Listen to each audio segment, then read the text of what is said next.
حقوق اللہ اور حقوق العباد کی جو لوگوں نے تقسیم کی اور اس کا اپنا معنی متعین کیا، وہ ایک مشہور تو ہے لیکن حقیقتاً وہ معنی متعین نہیں ہے۔ اللہ کے حق فائق ہیں مخلوق کے حق سے۔ عمومی طور پہ کہا جاتا ہے یار حقوق اللہ کی خیر ہے، بس حقوق العباد کا خیال رکھو، یہ عمومی بات کہی جاتی ہے۔ تو یہ بات اچھی طرح ذہن نشین کر رہے ہیں، یہ بھی آپ کے اعمال میں اور آپ کی افکار میں اور آپ کے نظریات میں غلو پیدا ہو گیا کہ آپ نے اللہ کے حق کو کمتر سمجھ لیا اور مخلوق کے حق کو غالب سمجھ لیا۔ ایسا نہیں ہے، اللہ کے حق سب سے زیادہ ہیں۔ اللہ تعالیٰ قرآن مجید میں ایک موقع پر ارشاد فرمایا وَمَا قَدَرُ اللَّهَ حَقَّ قَدْرِهِ، انہوں نے اللہ کی قدر کا حق کی ادا نہیں کیا۔ وہ تمہارا خالق لگتا ہے، خالق کے بڑھ کے حق کس کے زیادہ ہو سکتے ہیں؟ تو جو مختلف روایات کے اندر حقوق العباد کی طرف توجہ دلائے گی تو اس کا مطلب یہ ہے، مفہوم یہ ہے کہ اللہ تو کریم ہے، وہ معاف کر دے گا، بندہ تو معاف نہیں کرے گا۔ بالخصوص قیامت کے دن جب پھنس گیا اور اس کی اپنی بدعمالیاں بھی اس کے پاس ہوئی اور کسی نے اس کا حق غصب کیا ہوا ہوگا تو پھر کیا ہوگا؟ اب وہ تو خود پھنسا ہوا ہے تو وہ کبھی نہیں چھوڑے گا۔ اب اللہ تعالیٰ کس طرح اس معاملے کا حل فرمائے گا کہ یہ شخص جس نے حق کھایا ہے، جس نے زیادتی کی ہے، تو اس دوسرے شخص کو اپنی نیکیاں دے گا۔ نیکیاں لینے کے باوجود بھی اگر وہ پاپی اتنا بڑا ہے کہ ابھی بھی کام نہیں بنتا اور اس کی ذمہ قرض بھی باقی رہ گیا، تو پھر یہ اس کو اپنے گناہ دے گا۔ تو اب قیامت کے دن کون چھوڑے گا؟ جہنم کی دہکتی ہوئی آگ سامنے ہوگی اور ایک بندہ پھنسا ہے اور یہ بھی پھنسا ہوا ہے، تو اس کی جان اس کو اپنے گناہ دے کے اس کی نیکیاں لے کے چھوٹ رہی ہے، تو وہ کیسے معاف کرے گا؟ وہ نہیں معاف کرے گا۔ اس لیے اس معنی کے اندر کہا کہ حقوق العباد میں کوتاہی نہ کرنا، اس لیے کہ اس کی معافی نہیں کرے گا، وہ اس کے پاس ایک چیز ہاتھ لگ جائے گی وہ تو غنیمت سمجھے گا۔ تو اس کا یہ مطلب بھی کہیں نہیں ہے کہ بندے کے حق کہیں غالب اور زیادہ ہیں، اللہ کے حق کم ہیں۔ جو حق بندے کا اللہ پر ہے، اللہ نے تو پیدا کیا۔ الذی خلقک فسواک فعدلک، کہا تیرے حق میرے اوپر زیادہ ہے اس لیے کہ میں تیرا خالق لگتا ہوں۔ میں آپ سے پوچھتا ہوں، اس دنیا پر، اس عالم رنگ و بو میں، اس مادی کائنات میں سب سے زیادہ آپ کے کندھوں پر کس کے حق ہیں؟ تو آپ سب کہیں گے ماں کے حق۔ حضور سے بھی پوچھا گیا من ابرو، حضور میں سب سے زیادہ کس کے ساتھ حسن سلوک کروں؟ یہ حضور سے سوال کیا گیا تو میرے آقا کریم نے فرمایا امکت، اپنی ماں کے ساتھ۔ تو اس نے پھر دوبارہ سوال کیا، پھر حضور نے فرمایا کہ اپنی ماں کے ساتھ۔ پھر کہا حضور میں سب سے زیادہ نیکی کس سے کروں؟ میری نیکیوں کا، میرے حسن سلوک کا سب سے زیادہ حقدار کون ہے؟ تو آقا کریم نے فرمایا امکا، تیری ماں۔ تو پھر اس نے چوتھی مرتبہ کہا تو حضور نے فرمایا تیرا باپ۔ تو 3 مرتبہ حضور نے ماں کا ذکر کیا۔ علماء نے یہاں لکھا کہ والد اولاد کی تربیت کرنے کے لیے مشقت سہتا ہے، کمائی کرتا ہے، یہ ایک مرحلہ ہے اس کا۔ ماں 9 ماہ تک اس کو اپنے پیٹ میں رکھتی ہے، ایک مرحلہ یہ۔ پھر ولادت کا دوسرا مرحلہ، زچہ بچہ دونوں کے لیے موت و حیات کی کشمکش ہے۔ اور تیسرا مرحلہ اس کی تربیت کا جس کا باپ شامل ہوتا ہے۔ تو ماں کے 3 حق بیان کیے اور باپ کا 1 حق بیان کیا۔ مجھے بتاؤ وہ ماں اور وہ باپ جو اولاد کو اپنی آنکھوں کا تارا اور نور نظر کہتی ہے، کیا اس کے حق ساری زندگی بھی کوئی لگا رہے تو ادا کر سکتا ہے؟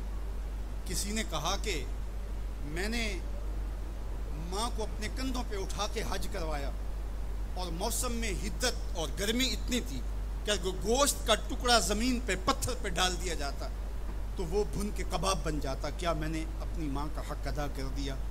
کہا تیری ولادت کے وقت جو اس نے تکلیف سہی، اس تکلیف کے ایک جھٹکے کا حق بھی ادا نہیں۔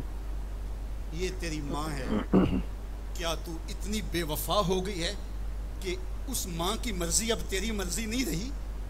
وہ باپ جس کی ہڈیاں بھی درد کر رہی ہیں اور وہ مزدوروں والے اڈے پہ بیٹھا ہے، اور جب کوئی مزدور لینے آتا ہے تو اس سے صحیح طرح سے اٹھا بھی نہیں جاتا، پھر بھی کلی والا ڈبہ اٹھا کے آگے بڑھتا ہے، اور مزدور لینے والے شخص کے ساتھ لپٹ کے چمٹ کے کہتا ہے کہ بابو مجھے لے جاؤ، 10 روپے کم دے دینا، میں نے اپنی بیٹی کی کالج کی فیس دینی ہے۔ وہ باپ جس کی ہڈیاں دکھ رہی ہیں اور جا کے دیوار پر کلی کر رہا ہے، اس کی کمائی سے کالج میں پڑھنے والی بیٹی کو ایک خاتون ایک سجے ہوئے دفتر میں بٹھاتی ہے اور کہتے تو پدر شاہی نظام کے خلاف بغاوت کر، تیرا جسم تو تیری مرضی ہونی چاہیے، باپ ہوتا کون ہے؟ وہ بیٹی اس کے منہ پہ تھپڑ مارے، وہ کلی کر کے میرا پیٹ پالتا رہا اور میری فیسیں ادا کرتا رہا، میں تو اپنے بدن اور اپنی زندگی کی ایک ایک سانس بھی اپنے باپ کے نام کر دوں، حق پھر بھی ادا نہیں ہو سکتا۔ میرا باپ میری تعلیم کا ضامن ہے، میری زندگی کا ضامن ہے، میری عزت اور آبرو کا پہرے دار ہے۔ اللہ اکبر، معاشرہ بدل گیا، حالات کے تیور تبدیل ہو گئے، بغاوتیں بھر گئیں، وفاؤں نے دم توڑ دیا۔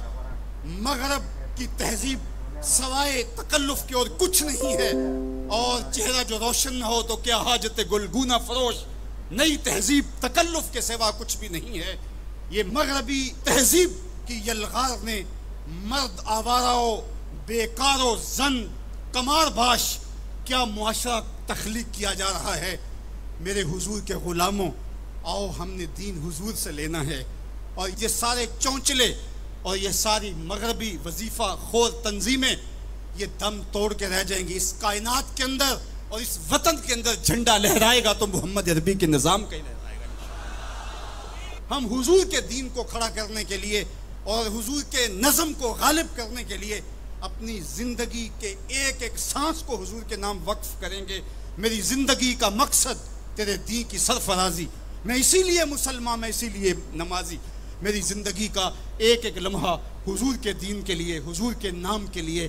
تو حقوق والدین کے جو ہے وہ بہت سارے ہیں، کہا تو اس کے ایک درد کے جھٹکے کا جواب بھی نہیں دے سکا۔ ماں اولاد سے جو محبت کرتی ہے اور جو ماں کے حق ہیں وہ اتنے زیادہ ہیں کہ کسی پیمانے میں اس کو تولا نہ جا سکے۔ میں کہا کرتا ہوں سمندر کی پاتال تک تو کوئی پہنچ گیا ہوگا، لیکن ماں کے پیار کا کنارہ آج تک کسی نے نہیں پایا۔ یہ سڑکوں کے کناروں پر بڑے بڑے ہیوی ترازو نصب کر دی گئے ہیں، پورا کنٹینر تول لیا جاتا ہے، لیکن آج تک ایسا ترازو میں نے نہیں دیکھا جس پر ماں کے پیار کو بھی تولا جا سکے۔ ماں جب بولتی ہے تو اس کے لہجے میں جبریل بولتا ہے، ماں جب مسکراتی ہے تو لگتا ہے جنت کی ساری کلیاں کھل اٹھی ہیں۔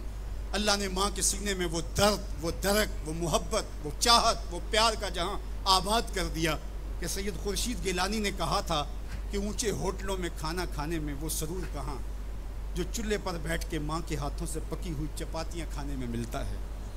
اور کہا اونچے اونچے اسٹیجوں پہ حضرت صاحب، عالی جناب، مفتی صاحب، قبلہ عالم، کیا کیا لفظ سننے کو ملتے ہیں، لیکن ان لفظوں میں وہ چاشنی کیا جو ماں کی زبان سے اوئے مٹھو اور اوئے ببلو کے اندر رکھی گئی ہے۔ ماں کے سینے میں تڑپتی ہوئی ممتا اور محبتوں کا جہاں، اس کی کوئی مثال ہی نہیں ہے۔ ماں کو اتنا پیار کیوں ہے اور ساری زندگی ماں کے حق ادا کرتا رہے پھر بھی حق ادا نہ ہو، کیوں؟ اس لیے کہ ماں نے جنم دیا ہے۔ یہی جواب ہے نا آپ کا کہ ماں اتنا پیار اس لیے کرتے، اس کے حق کتنے ہیں کہ میرے حضور نے کہا پھر ماں، پھر ماں، پھر ماں۔ اتنے حق کیوں ہیں؟ اس لیے کہ اس نے جنم دیا ہے۔ میرے جملے کو بار بار آپ نے سنا ہوگا، پھر سن لیجئے، جس نے جنم دیا ہے اس کو اتنا پیار ہے اور اس کے اتنے حق ہیں، تو جس نے خلق کیا ہے اس کو کتنا پیار ہوگا اور اس کے کتنے حق ہوں گے۔ تو اللہ کے حق غالب ہیں۔ تو یہ جو حقوق العباد کی تلقین کی جاتی ہے تو اس کا مفہوم یہ ہے کہ اس کی معافی نہیں ہوگی۔ انسان انسان ہے، نہیں معاف کرے گا، وہ کریم ہے، معاف کر دے گا۔ تو اس کا یہ مطلب کبھی بھی نہیں نکلتا کہ جو ہے وہ اللہ کے حق کوئی کمزور ہے اور مخلوق کے حق غالب ہیں۔ ہمارے اوپر سب سے بڑا حق ہمارے اللہ کا ہے، پھر رسول اللہ کے حق ہیں، پھر اس کے بعد ہماری ماں کے، ہمارے باپ کے، ہمارے مرشدوں کے، ہمارے استاد۔ ہم احسان فراموش لوگ نہیں ہیں، ہم جس کا بھی حق ہو اس کو پورا کرتے۔ مولا کائنات سیدنا علی المرتضیٰ فرماتے ہیں جس نے مجھے ایک حرف بھی پڑھایا اس نے مجھے اپنا غلام بنا لیا۔ ہم تھوڑی سی عزت ملنے پر آنکھیں سر پہ نہیں رکھ لینے والے لوگ، ہم احسان فراموش نہیں ہیں کہ کبھی باپ کو پدر شاہی نظام کے ساتھ مسترد کریں، کبھی ماں کے چہرے پہ لات مار دیں کہ تم کون ہوتی ہو میری زندگی میں مداخلت کرنے والی۔ ہم تو رشتہ بھی کرنا ہوتا ہے تو بوڑھی دادی امی سے بھی پوچھتے ہیں، جب تک وہ ہاں نہیں کرتی تو گھر کے اندر ماحول ہی نہیں بنتا ہے۔ ہمارا دین، ہمارا کلچر، ہماری تہذیب، ہمارا تمدن ہمیں یہ سکھاتا ہے لیس منا من لم یرحم صغیرنا ولم یوقر کبیرنا، جو چھوٹوں کے ساتھ شفقت سے پیش نہیں آتا اور بڑوں کے ساتھ جو ہے وہ توقیر سے پیش نہیں آتا۔ میرے حضور نے فرمایا میرے ساتھ اس کا کوئی تعلق، کوئی ربط، کوئی رشتہ نہیں ہے۔ تو ہمارا دین تو ہمیں یہی سکھاتا ہے تو بیم اور رجا کے درمیان ہمیں یہ سکھایا گیا. بات احترام کی چلی تو عقیدوں کے اندر جب غلوف پیدا ہوتا ہے تو اغیار کی سازشوں کا ہم نادیدہ اور دیدہ طور پہ شکار ہو جاتے ہیں. اقبال نے آج سے صدیوں قبل یہ بات جو ہے وہ ہونے والے حادثات کی نشاندہی کرتے ہوئے اپنے زمانے میں کہا تھا کہ تو کہ نشناسی خفی راز جلی ہوشیار باش، اے گرفتار ابو بکر و علی ہوشیار باش. کہا تو نہیں جانتا کہ تیرے ساتھ کیا کھیل کھیلا جا رہا ہے. ابو بکر اور علی کو آپس میں مقابل کھڑا کرنے والے ہوشیار ہو جا. یہ اغیار کی سازش ہے. یہ دونوں کرنیں سینہ محمد عربی کی ہیں. ابو بکر بھی حضور کے ہیں، علی بھی حضور کے ہیں، عثمان بھی حضور کے ہیں، اصحاب بھی رسول کے ہیں، اہل بیت بھی حضور کے ہیں. ہم ان کی چوکھٹ کے فقیر بھی ہیں اور ان کے در کے بھی غلام ہیں. ہم تو غلام ابن غلام ابن غلام ہیں. ہمیں تو ان کی وساطت سے دین ملا ہے. ہم ایک کا نام لے کر کے دوسرے کی نفی نہیں کر سکتے. اللہ کے محبوب علیہ الصلوۃ والسلام نے حضرت سیدنا علی المرتضیٰ کو دیکھا اور فرمایا، مسند امام احمد بن حنبل نے اس کو روایت کیا، نہج البلاغہ میں موجود ہے. سیدنا علی المرتضیٰ فرماتے حضور نے میرے بارے فرمایا، یہلک فی رجلان محب مفرط و مبغض. علی تیرے معاملے میں آ کے دو لوگ برباد ہوں گے. تیرا معاملہ حضرت عیسیٰ والا معاملہ ہے. ایک نے حضرت عیسیٰ سے بغض رکھا اور ان کی ماں پہ تہمت لگا دی، اور ایک نے حضرت عیسیٰ سے اتنی محبت کی انہیں ابن اللہ کہہ دیا. دونوں گمراہ ہو گئے. فرمایا تیرا معاملہ بھی حضرت عیسیٰ کا ہے. یہلک فی رجلان، حضرت علی خود فرماتے ہیں میرے معاملے میں دو لوگ برباد ہوں گے، محب مفرط و مبغض. ایک محبت کر کے برباد ہوگا، ایک بغض رکھ کے برباد ہوگا. امتن وسطہ، درمیانی امت ہو تم نے ترازو کے دونوں پلڑے پورے کر کے عدل کے تقاضوں کو پورا کرنا ہے.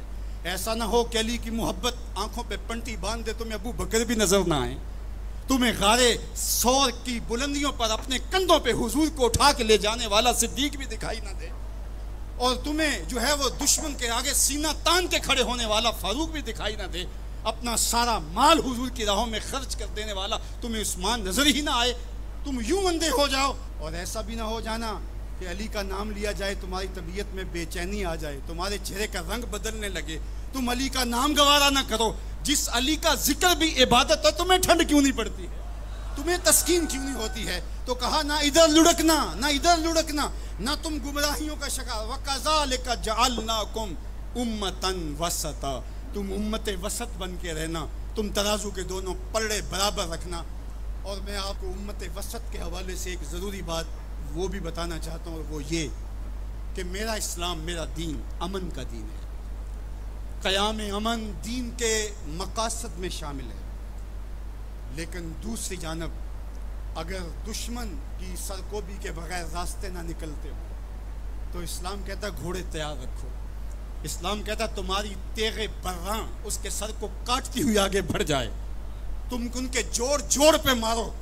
تمہیں جہاد کا حکم دیا گیا تو ان دونوں پلڑوں کو برابر رکھنا پڑے گا. کہیں ایسا نہ ہو کہ تم امن کی بات کرتے کرتے جہاد کو ہی بھول جاؤ، اور ایسا بھی نہ ہو کہ تم جہاد کی بات کرتے ہوئے امن کا مذاق اڑانے لگو جو کہ دین کے مقاصد سے ہے. جہاد بھی امن کے قیام کے لیے کیا جاتا ہے. آپ فقہا سے پوچھیں، فی نفس ہی قتال قبح ہے، حسن نہیں ہے، فی نفس ہی. لیکن یہ حسن کیسے ہوا؟ لغیر ہی ہوا، یعنی چونکہ قتال سے پھر پائیدار امن آئے گا، لہٰذا یہ مجبوری قبول کر لی گئی. تو اصل امن ہے، امن کے قیام کے لیے جہاد کیا گیا، اور اس میں تمہارا نفس نہیں آنا چاہیے. حضرت علی کے منہ پہ تھوک دیا جاتا ہے، پیچھے ہٹ جاتے ہیں. علی کا نفس یہ ہمارا دین ہے. شہادت ہے مطلوب و مقصود مومن، نہ مال غنیمت نہ کشور کشائی، شہرت پسندی کے لیے. ابو امامہ الباہلی فرماتے ہیں حضور علیہ الصلوۃ والسلام سے پوچھا، ایک شخص شہید ہو جاتا ہے، جان راہ خدا میں وار دیتا ہے، لیکن اس کے دل میں ہے کہ چلو میری شہرت بھی ہو جائے تو اس کو اجر ملے گا. میرے حضور نے کہا فلا شیء لہ، اسے کوئی اجر نہیں ملے. تو کہتے ہیں میں سمجھا کہ میں اس بات کو صحیح طرح سے بیان نہیں کرتا، تو میں نے پھر کہا حضور اعلاء کلمت الحق کے لیے، دین کی سربلندی کے لیے اس نے یہ سب کچھ کیا، لیکن ساتھ یہ بھی ہے کہ چلو ناموری بھی تو ہوگی. حضور نے پھر فرمایا فلا شیء لہ، اسے کوئی اجر نہیں ملے. تیسری مرتبہ پھر پوچھا حضور اس کا مقصد اللہ کے جھنڈے کو اونچا کرنا، اعلاء کلمت الحق، لیکن ساتھ یہ بھی ہے چلو ناموری بھی تو ہوگی. میرے حضور نے پھر فرمایا فلا شیء له، اور پھر مزید وضاحت کرتے ہوئے فرمایا اللہ صرف اسی عمل کو قبول کرتا ہے جو محض اس کے لیے کیا. تیرے عمل میں اخلاص ہو تو اس کا اجر کچھ اور ہے. حور و خیام سے گزر، بادہ و جام سے گزر. محض اس کی رضا کے لیے عمل ہو تو وہ جہاد جہاد ہے، ورنہ وہ جہاد وہ قتال جہاد ہی نہیں ہے جو نفس کے لیے کیا جائے، جو مال غنیمت کے لیے کیا جائے، جو لوگوں میں بڑھوتری، جو زمین کی ہوس میں کیا جائے، جو خواہشات نفس کے لیے کیا جائے. تو ہمیں جہاد کے لیے بھی شرائط دی گئی، لیکن اس کا مقصد امن کا قیام ہے. تو بعض اوقات ہم یہاں توازن برقرار نہیں رکھ پاتے، اور توازن کا برقرار نہ رکھنا بہت سخت نقصان کا سبب بن جاتا ہے. یہ بلڈ پریشر تھوڑا سا اوپر نیچے ہو گیا زندگی لے جاتا ہے. اب کہیں یہ تھوڑا سا ہی نیچے ہوا کیا فرق پڑا اس سے؟ میاں اس توازن کا نام ہی تو صحت ہے، صحت کا نام ہی تو زندگی ہے. 1262 سے لے کر کے 1290 تک خاقان اعظم قبلائی رہا. اس کے اندر دلچسپی پیدا ہوئی، مختلف مذاہب کی طرف رغبت پیدا ہوئی. اس نے مختلف مذاہب کو ماننے والوں کو اپنے پاس بلایا. غلام مرتضیٰ میکش نے یہ تاریخ اسلام میں سارا واقعہ لکھا ہے، اور اس نے بدھ مت کے لاماؤں کو، ہندوؤں کے بڑوں کو، جوگیوں کو، پادریوں کو، سب کو بلا کے کہا مجھے اپنے اپنے مذہب کے حوالے سے کچھ بتاؤ. تو جو عالم دین گیا مسلمانوں کی طرف سے، اس نے جہاد کی آیتیں پڑھی، اور جس میں کفار کو قتل کرنے کا حکم نامہ تھا. تو قبلائی خان نے کہا کہ تمہارا دین کافروں کو قتل کرنے کی تلقین کرتا ہے؟ اس نے کہا ہاں. تو کہا پھر آپ ہمیں قتل کیوں نہیں کرتے؟ تو کہا کہ ہمارے پاس طاقت نہیں ہے. تو اگر طاقت ہو تو کہا پھر ہم تمہیں کاٹ دیں. تو اس نے وہیں کھڑے کھڑے حکم نامہ جاری کیا کہ ان کا دین اگر ہمیں قتل کرنے کا حکم دیتا ہے، طاقت نہ ہونے کی وجہ سے یہ رکے ہوئے، تو پھر یہ کیوں زندہ بچے؟ اس نے فوراً حکم نامہ جاری کیا، جو مسلمان سامنے اس کو کاٹ دو. مسلمان گاجر مولی کی طرح کٹنے لگے. یہ کلمہ حق کہہ کے آیا.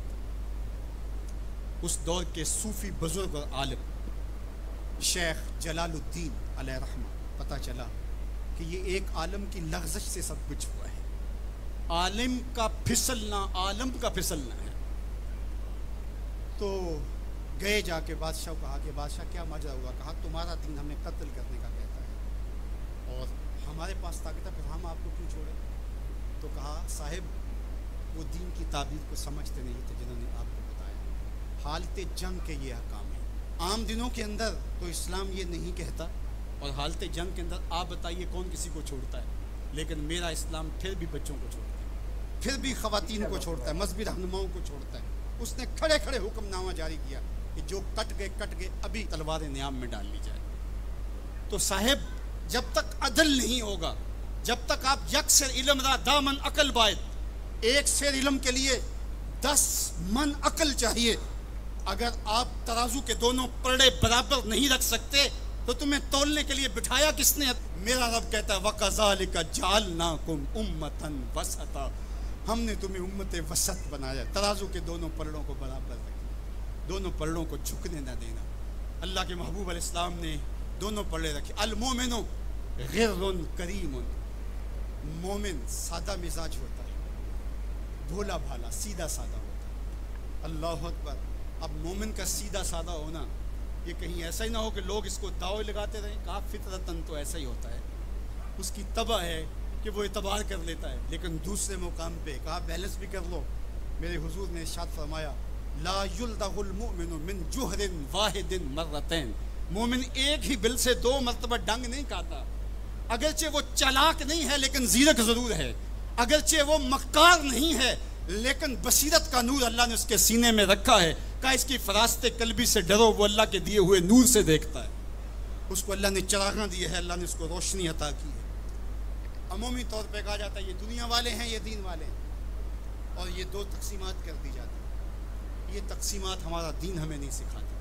دونوں پلڑے برابر رکھو، دنیا بھی اور دین بھی.